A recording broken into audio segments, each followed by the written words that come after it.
So in our last video, we started a discussion on slope of a line, and we looked at the slope of a line given its graph. We discussed the fact that the slope was a measure of the change in the vertical direction for a given change in the horizontal direction of a line.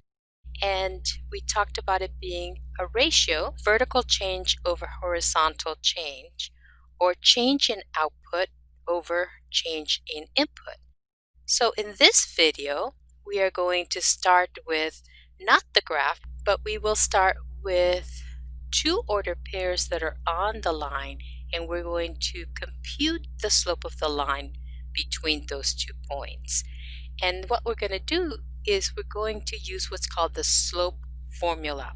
Now the slope formula comes from that rise over run idea, in which we talked about the ratio of the change in y over the change in x. So now here's our slope formula. It says that the slope of a line between 2 points x1, y1 and x2, y2 is given by m equals y2 minus y1 over x2 minus x1.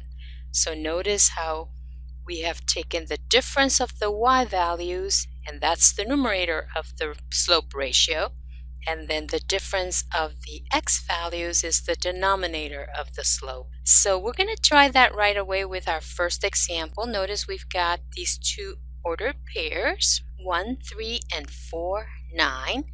And because we're going to use this slope formula, it will be really helpful to label your order pairs x1, y1, x2, y2. And it does not matter. You don't have to take the first order pair to be x1, y1. It could be x2, y2 if you'd like. However, what does matter is that if the x-coordinate is x1, then its y-coordinate is y1. So you can't mix those up.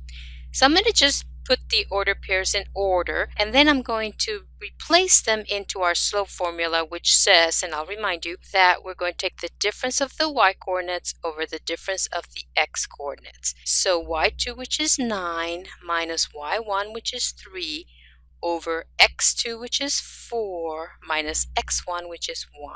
And then I'm going to subtract here and get 6 over 3, and then we will reduce down to lowest terms the whole number 2. Although I want to tell you something, we will be talking about the slope being 2, but in terms of rise over run, that whole number, rise over run, that whole number is read as 2 over 1, which means that, and this is a review from our last video, whenever I increase 1 unit in the horizontal direction, I have to increase by twice as much, or 2 units in the vertical direction in this graph.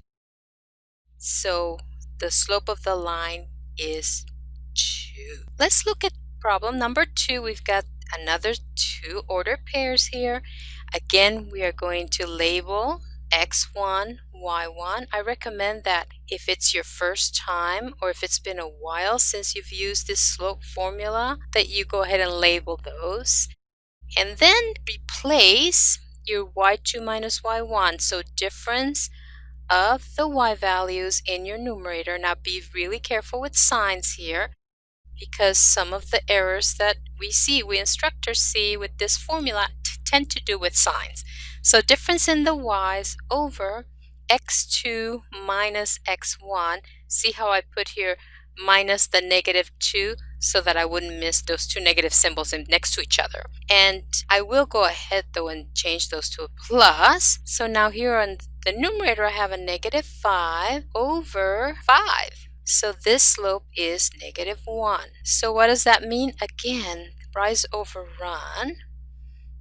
It means that when I increase 1 unit in the horizontal direction, 1 unit of horizontal change, I'm going to have to decrease 1 unit vertically. Okay, and we're going to have a chance to use this idea of rise over run in a future video where we will take one of these two ordered pairs, use it as a starting point for the graph of our line, and then use our rise over run to locate more ordered pairs on the line. So look for that video coming up. In example 3, I've once again labeled my ordered pairs x1, y1 and x2, y2. And we are going to take the difference of the y's. So let me introduce you to this notation that you will see in some math courses, and maybe even your instructor may be using it. This little triangle here, that's the Greek letter delta, and it means change in. So if you don't want to write change in y, then you can use that little delta y. And so that means y2 minus y1 over x2 minus x1. So delta y, or change in y, is -6 minus 3, y2 minus y1 over, and then delta x, change in x, is 2 minus a -4. So we get -9 in the numerator for our vertical change and +6 for our horizontal change. And then we want to reduce our slope always to lowest terms. So reducing by 3's, we get -3/2. So the slope of this line is a -3/2, and this line is line that's going to fall, isn't it? Because it has a negative slope. So our rise over run is that our vertical, or our y, goes down 3 units every time that our x increases by 2 units. Example number 4, we have two ordered pairs, 7, -9, and 7, -8. x1, y1, x2, y2, labeled, and then m equals difference of our y's, -8, subtract a -9, over the difference of the x's, 7 minus 7. So here we get a 1 over 0. Okay, so let's talk about that. When have we seen that before? Well, a graph. Let me remind you with a graph. Okay, so here's a grid, and if we draw these 2 points, 7, -9 is here, and 7, -8 is right on top of it. So we know that that means that they are part of a vertical line going through those 2 points, and division by 0 is undefined. And now, since this division by 0 is undefined, we state that vertical lines have undefined slope. So this is a property of vertical lines. Every vertical line has an undefined slope. And how you will know that is that when you substitute your ordered pair coordinates into your slope formula, you get that 0 in the denominator. Or you may just notice that your two ordered pairs lie on a vertical line, and you may remember, those are the lines that have undefined slope.